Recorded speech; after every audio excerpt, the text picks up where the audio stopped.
মিজানুর রহমান আজহারী আমাদের প্রাণপ্রিয় হুজুর। একটা জিনিস লক্ষ্য করবেন, তিনি সিলেটের মাহফিলে গেছেন, এখানে কিন্তু 15 লক্ষ লোক হয়েছেন। যশোরে গেছে, এখানে কিন্তু প্রায় 25 লক্ষের কাছাকাছি লোক হয়েছে।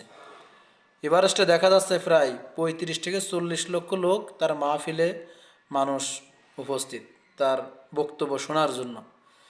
বাংলাদেশে যদি সংখ্যাগরিষ্ঠ অনুযায়ী যদি গণনা করা হয় যে যে লোক মানে যার দিকে বেশি থাকবে সেই সরকার গঠন হবে, একটা হিসাব করবেন যে মিজানুর রহমান আজহারী কিন্তু একমাত্র উপযোগ্য ব্যক্তি হবে যে সরকার হওয়ার, বাংলাদেশের সরকার হওয়ার একমাত্র উপযোগী উনি কিন্তু একজন হবেন। কারণ ওনার পক্ষে 2-3টা মাহফিল করেছে প্রায় 40 লক্ষের উপরে লোক।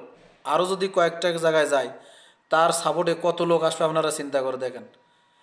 আর উনি তো কোনো খারাপ কথা বলেননি যে একদল খেয়ে গেছেন আর একদল খাওয়ার জন্য বসে আছেন। এই কথা বলার জন্য কেন বিএনপির এত গা পড়বে, কেন তারা এত ক্ষিপ্ত হবে? আরও তো কত দল আছে, তারা তো ক্ষিপ্ত হয় না। বিএনপি কেন তাদের মাথায় টেনে নিল এই কথাটা?